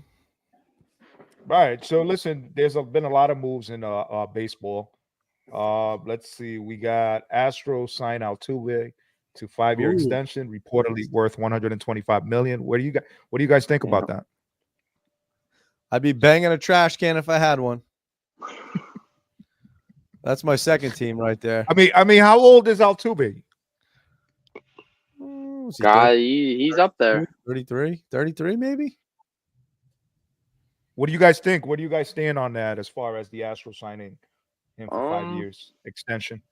He's on growth hormone. Well, was he on his contract year prior to that? He's 33 years old. Here's my fear. 33.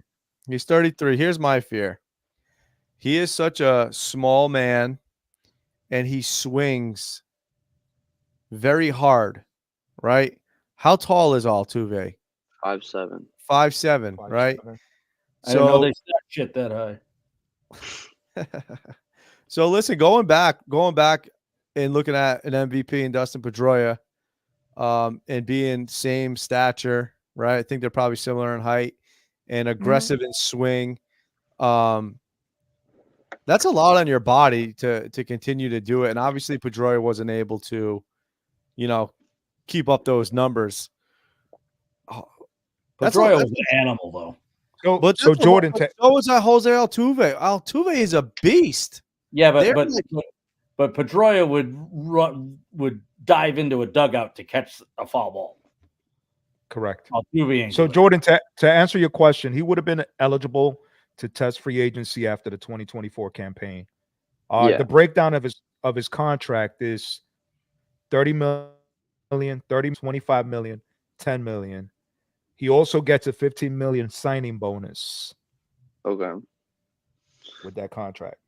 I mean, like, it's just hard to see that because, like, That means he'll be there through what, the 2029 season, and he'll be what, 38? Like 38.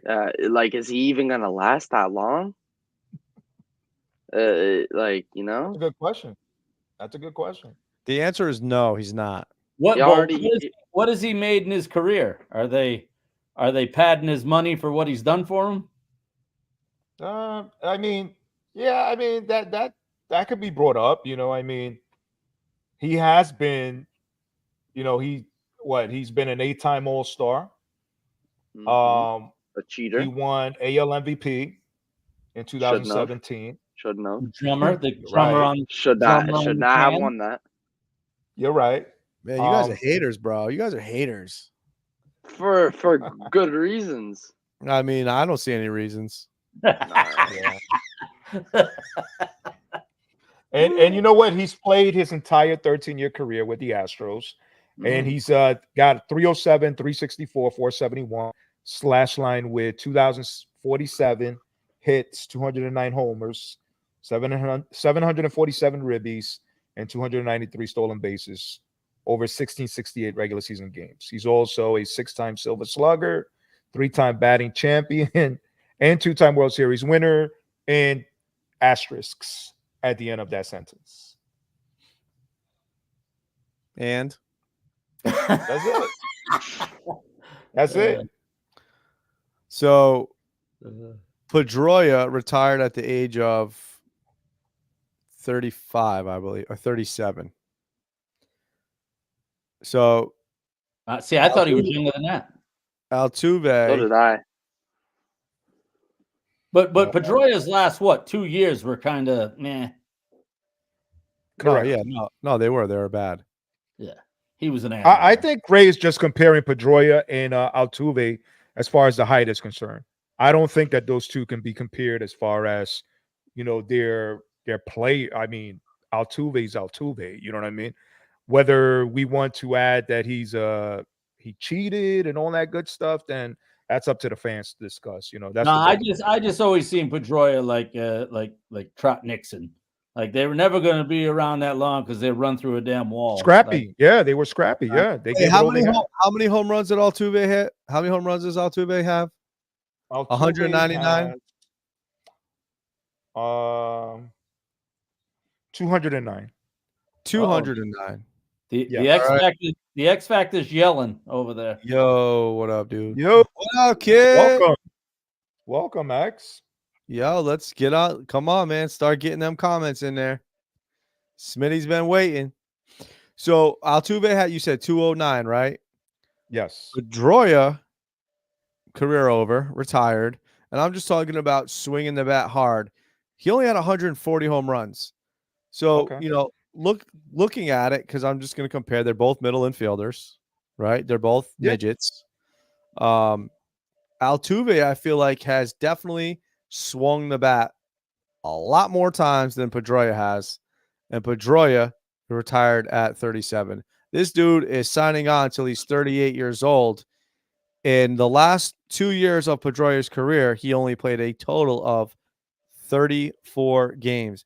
Now, if I have to compare somebody to someone, I think it's a fair comparison because we're even almost close in the age factor. Altuve has accomplished more.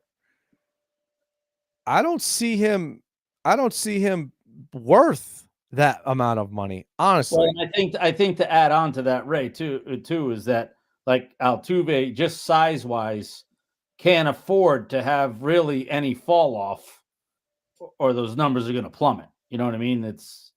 He can't afford to give up, any, speed or a nagging injury or any, say he gets cut from the wire he's wearing. That'd be bad. All right. Well, that's enough about Altuve. Let's talk about Bobby Witt. Bobby Witt. Well, what do you guys stand on that? He Kansas City Royals, young talented player. He just got paid, right? 11 years. What were the numbers on that contract?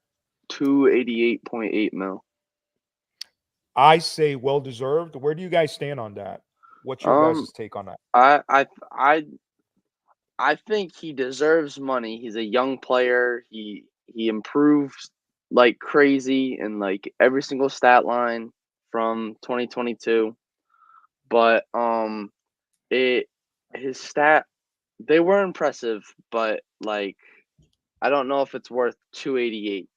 I was gonna get into him when we were talking about Altuve. I think that money wise, I would rather invest in my money in Witt, who's a young guy who's already proved himself, than Altuve, who's not going to be around as long. Not nearly as long. But I mean, Witt's a good player. He's very versatile. You know, he had 49 stolen bases and 30 homers. Yep. He hit like 270.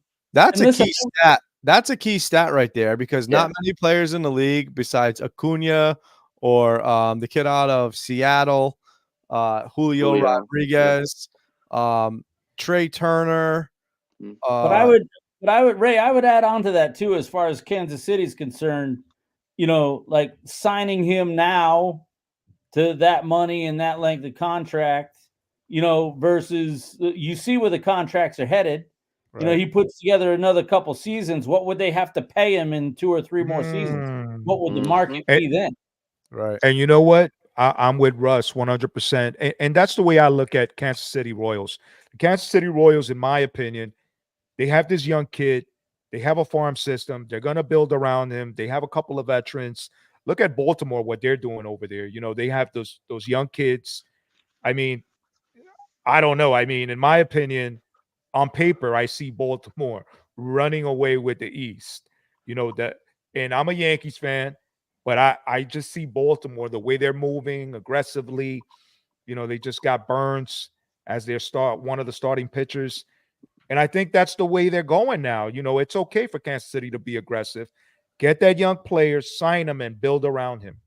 Do you remember when A-Rod's contract was like absurd?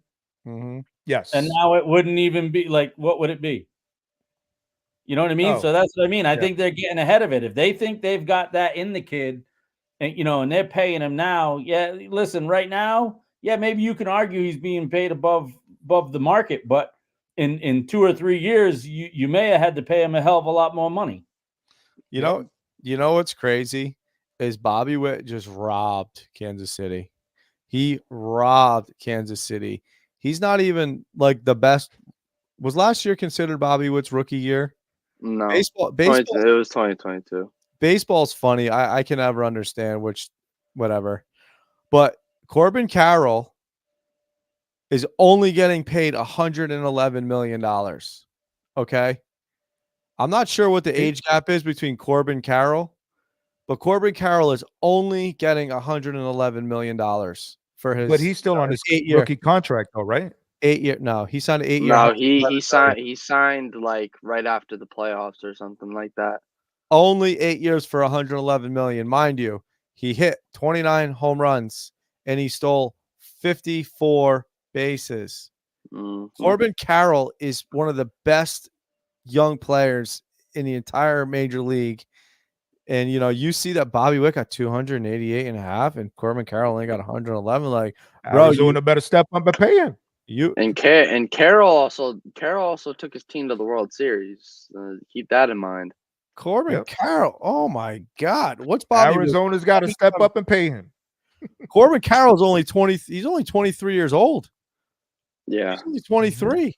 But I think what a deal. Yeah, I do want to go back to this though, because when Smitty was comparing, he was talking about old, by the way. KC, talking about KC and Baltimore. I think the thing that separates Kansas City from Baltimore is Baltimore was down in the dumps for so long. They were they were pretty low down there for a few years recently. They were able to get all those high draft picks. The Royals won a World Series before that, decent recently. 2015, right? 2015, I believe, yeah. They beat the Mets. And then where Baltimore. No, Kansas City? No. Yeah, Kansas that's what I'm City was saying. a dumpster fire Right, forever. right. But I do Yeah, understand but what like Jordan is saying. they won a World Series. Yeah, I do Baltimore's understand what you're saying. Baltimore's about to get one of those. Now they have a billionaire Yeah, owner I who's don't know if going to the they're about to that's get one of those, starting but since corporate last owned. year. That's What are starting you since gonna? last year though. No, I understand. Listen, what are you gonna do, Smitty? Yankee fans, and I'm the only loser in this group at this point, so I'm gonna be a no, huge that's not Baltimore true. Oriole fan. That's not true. No, you're right. But I am as a Red Sox fan. We are the worst team in that division. The AL Bro, East. Ray, before you go any further with that, there has been Red Sox fans that lasted 86 years with frustration of not winning a World Series. So no, you're not a loser. You know what I mean? Keep your Thank head you. up, kid. The Go head, my ahead. head is high. My head is high. It's high. And it's high on Baltimore. And Oh, what now I, you were both. no. Now it makes sense, Russ. I might wear a He's been Baltimore thinking hat. about jumping ship to Baltimore Orioles. I got you. That's a We lie. still love you. That's a damn lie. Come I on, ain't play doing it again. Wah, wah, wah. So my thing Took is the this. whole show for Smitty to narrow it down, but he got it.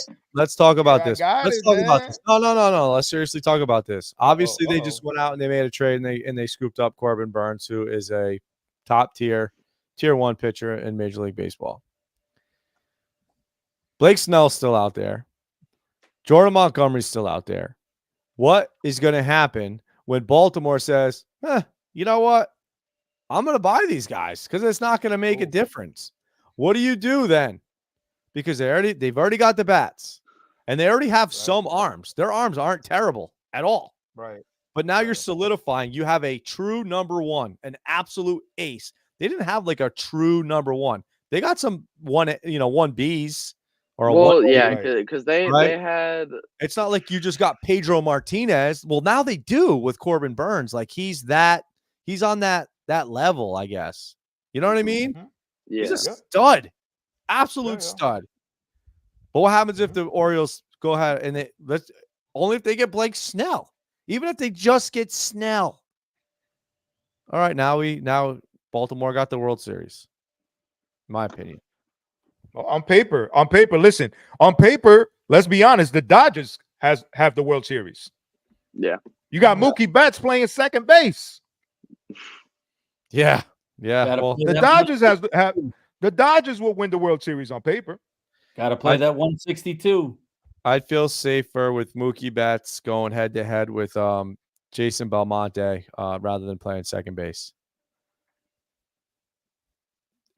Jason Belmonte is probably one of the best bowlers in the PBA, by the way. Have you ever seen Mookie bowl? He's a stud.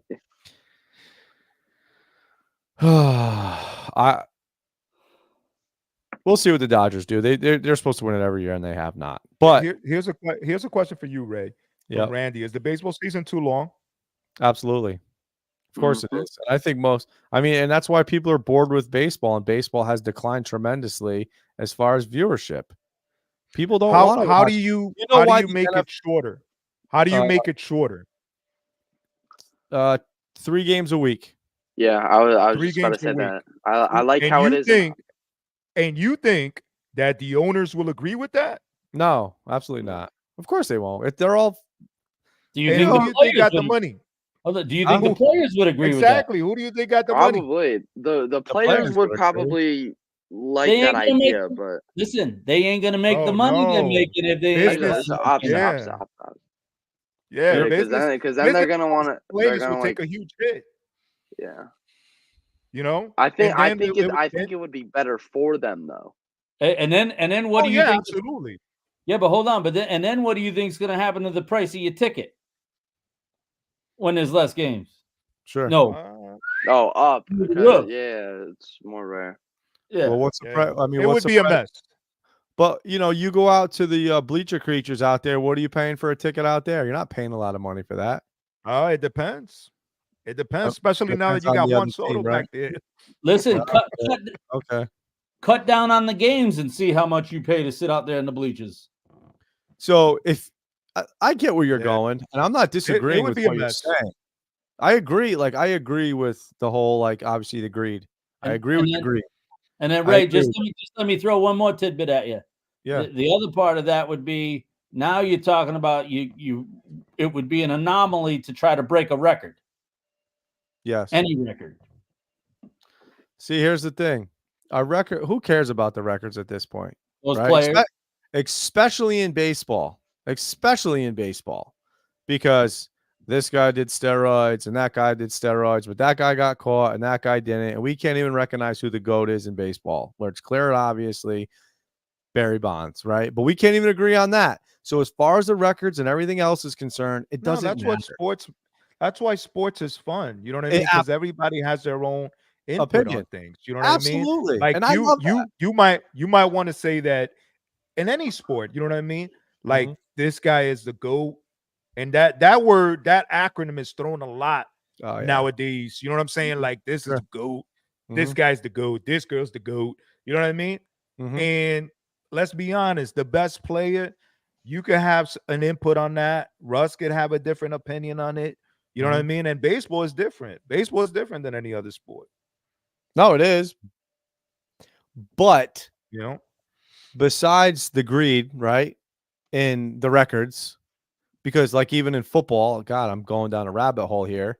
But in football, we're extending the games, right? So now there's fake records because first they played 12 games, then they played 16 games. Now they're playing 17 games. So what record's real and what's not, and it is what it is.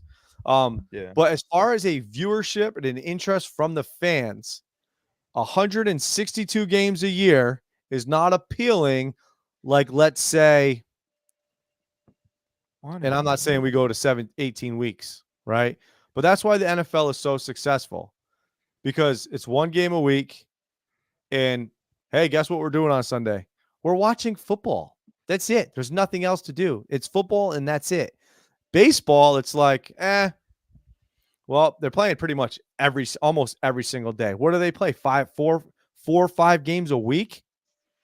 Like there's no appeal. And then who's pitching? I don't know, some freaking scrub with a 6.5 ERA. Now, I use the term scrub very loosely. They're Major League Baseball players, and I couldn't hold any, you know what I mean? I'm just talking shit. All right. It's what I do. Yeah. But who would you rather want to watch? Would you rather watch Corbin Burns pitch every 3 games, every 4 games? Or do you want to watch him? But he's not going to pitch anymore.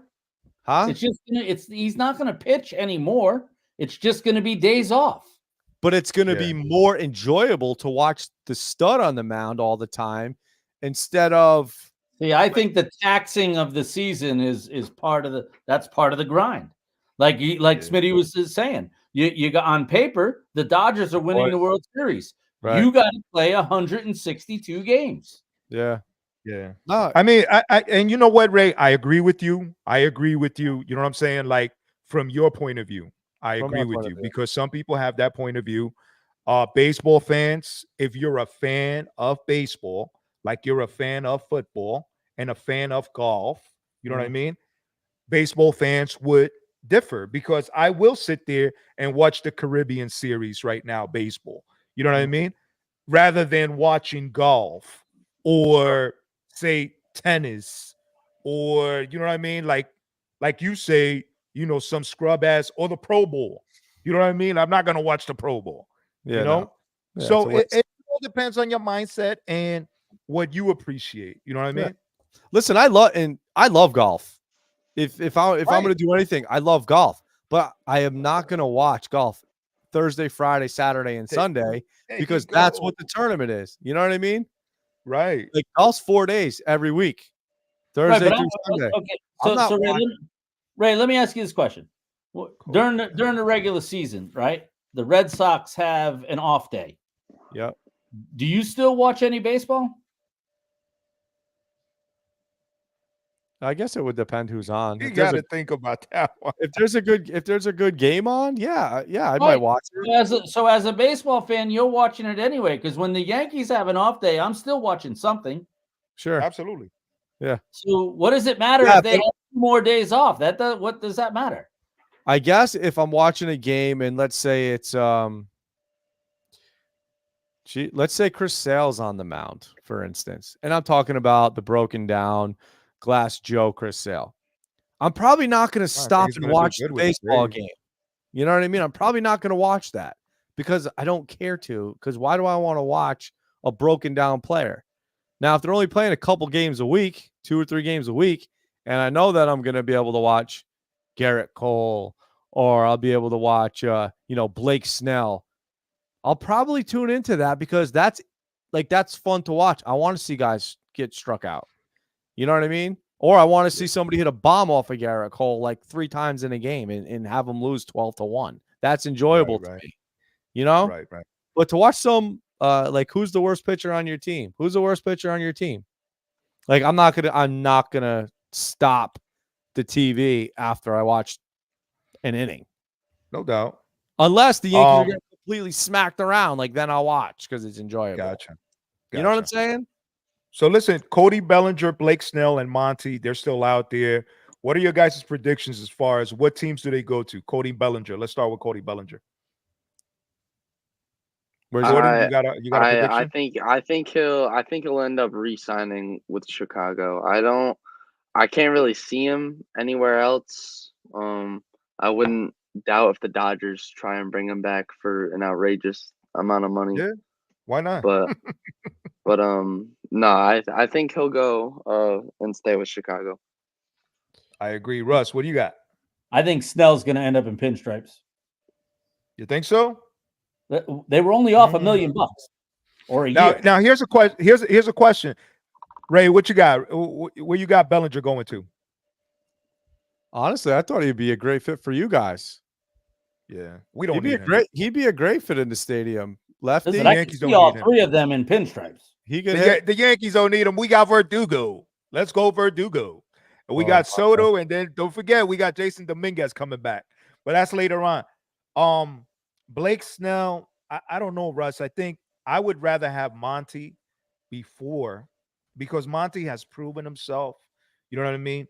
He just won. I'm not saying that we'll get him. I doubt it. I think that he'll stay with Texas. But Blake Snell, I don't know. I don't know how well he'll do in pinstripes. I think Monty kind of got a raw deal before, and I kind of think he doesn't want to come back to pinstripes. Can you blame him? Nope. No. Well, let's be honest, who wants to deal with New York, the fans of New York? They're brutal. I don't even think it's the fans in New York. I think it's the team. I don't think the team was good. Fans, let me get this straight. So the fans in New York are brutal, right? Oh, they're brutal in Boston too, but I think New York is. Oh, okay. All right. I mean, listen, because I thought there's 3 major markets. There's 3 major markets: Boston, New York, and LA. Okay. Some people can't. And what about Philadelphia? Where do you leave them? Philadelphia. Born and raised. I don't know. Is where I spent most of my days. Second class citizens. Oh wow. Philadelphia. Damn, no love for the brotherly love. Well, hey, I'll be honest though, they're the worst fans, and that's voted by like 100% of America. Philadelphia sucks. But Smitty, I think part of Wandy going someplace else was Snell or Monty coming back, but I think it's Snell. You think so? Yeah, I hope so, man. I hope he's successful if he does come to the Bronx. I heard, who I heard was coming to the Bronx, Smitty? Who's that? Was Trevor Bauer. Bauer right? Jordan Bauer outage. I really think that they should do that, man. I think. Listen, I know I see you shaking your head, but here's the thing: if you can imagine Blake Snell in pinstripes, and you have Trevor Bauer over here saying that he'll take a league minimum, why would you not sign both? Imagine Bauer being your number 5 starter. Your pitching rotation would be Garrett Cole, Blake Snell, Carlos Rodon. When he gets healthy, Nestor Cortez, and then you also would have Bauer and Stroman. That's lethal. That's dirty.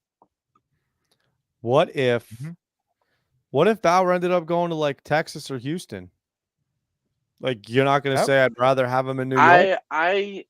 In my eyes, I think that a championship contender team, they're gonna stay how they are. I think that a team that like maybe be like a come from behind team, like I've been saying the Mariners for a little bit, you give him a shot, and if he does well, then you're in the conversation of competing for a championship.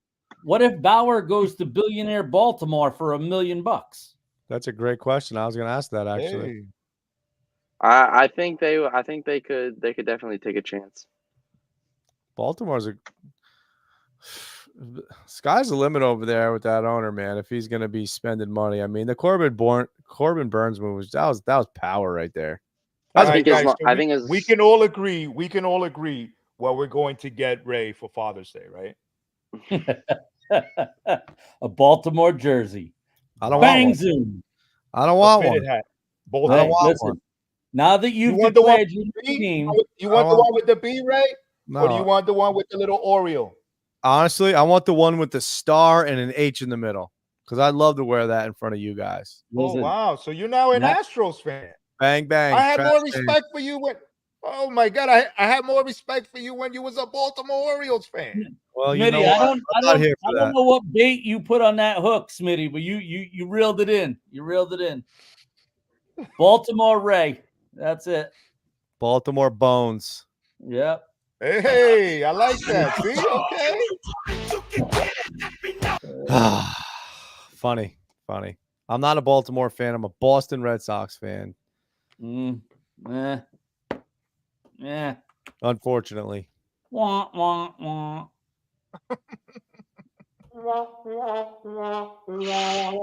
That's gonna be the sound of the year for me when it comes to baseball. Hopefully it doesn't continue with football. So we'll see what happens. What else you got, Smitty? Looking forward to the Kershaw. big game. Kershaw. Smitty. Who? Kershaw Crenshaw. resigned. That's right. Yes. Yep. Crenshaw. They signed him for I don't know what was it? 1 year? Yeah. Yeah, I believe so. Yep. Kershaw. Yep. He let's see.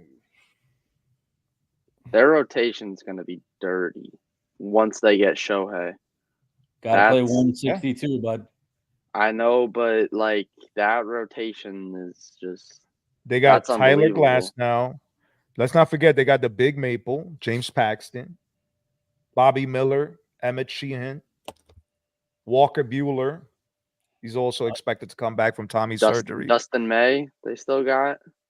Yeah. Hold on. X has a new conspiracy for the Super Bowl. What is Oh, it? boy. There's a new conspiracy theory for the Super Bowl, but I don't know if you guys talked about it. Bring it.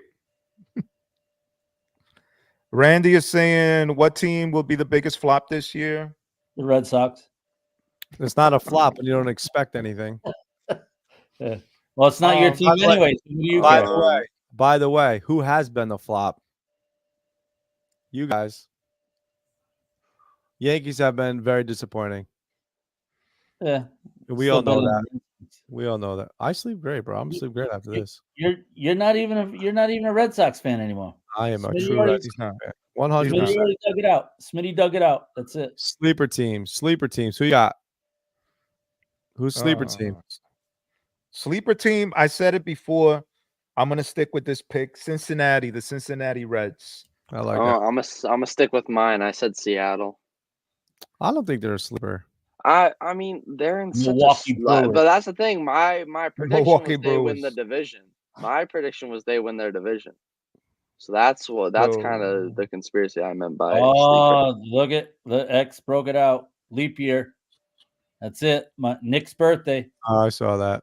I do like it, and I did text us in the group chat. I said something about 2020 to 2024 with I said it with the election and the leap year and all that. Guess what? They got to leap to a new winner. The 49ers.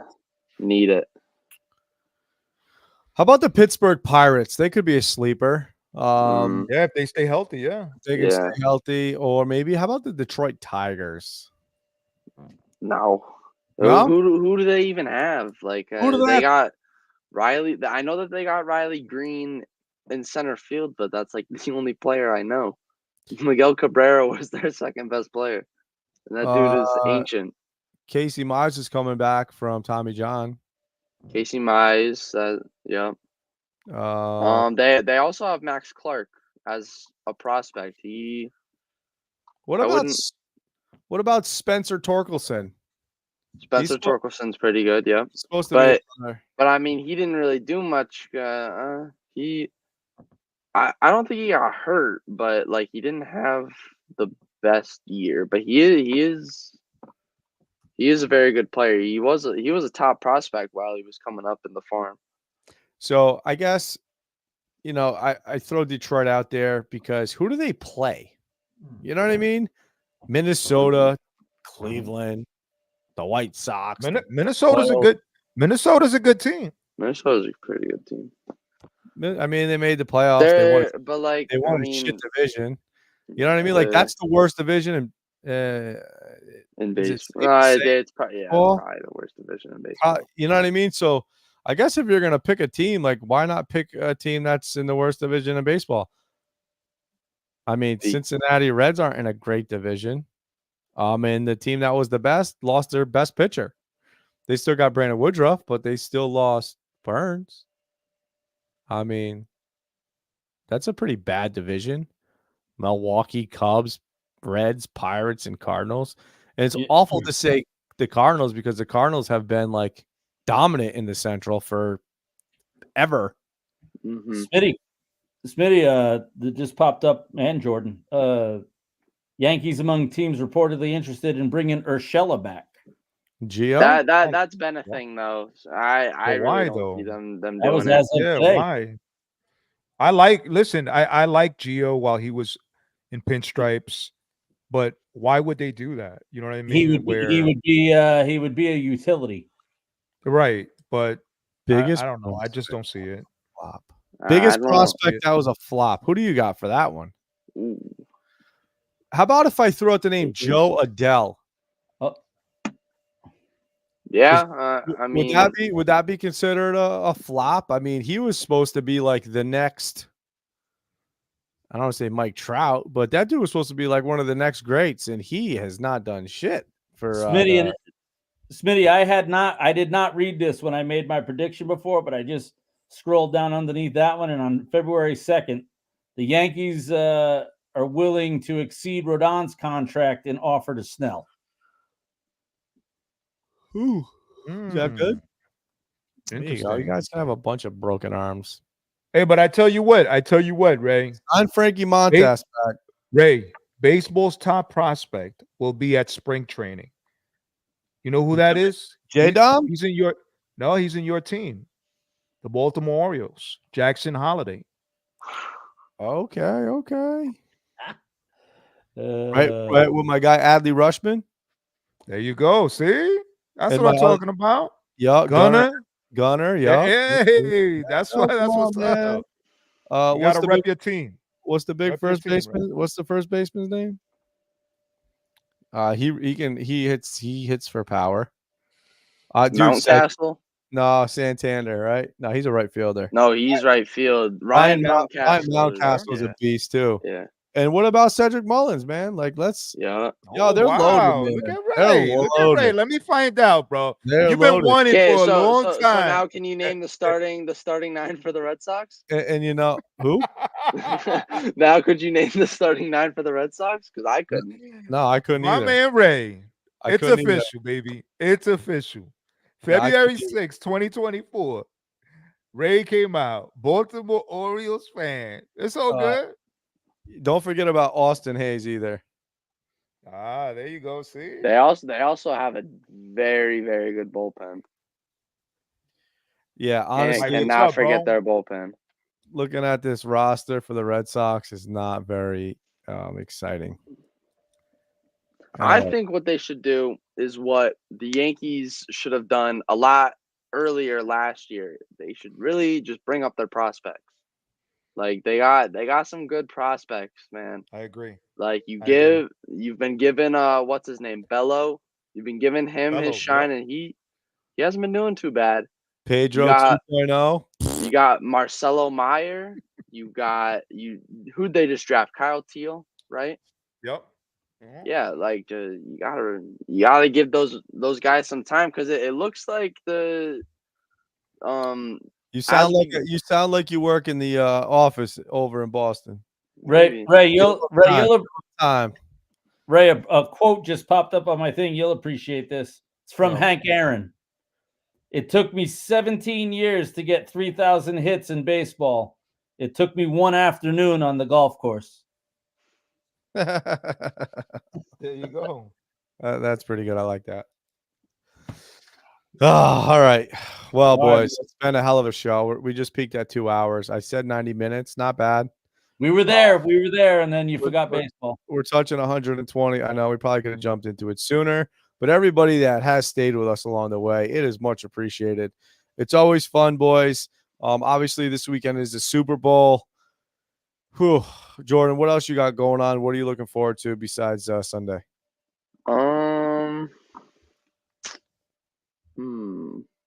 Tell him he's back healthy. He's back healthy. yeah, back playing baseball. That's a good sign. As far as professionals go, I'm not really sure. I hope I see some big moves coming up in free agency. You Hey, could you you like could that one, just Ray? 7.25. 7.25. I think so.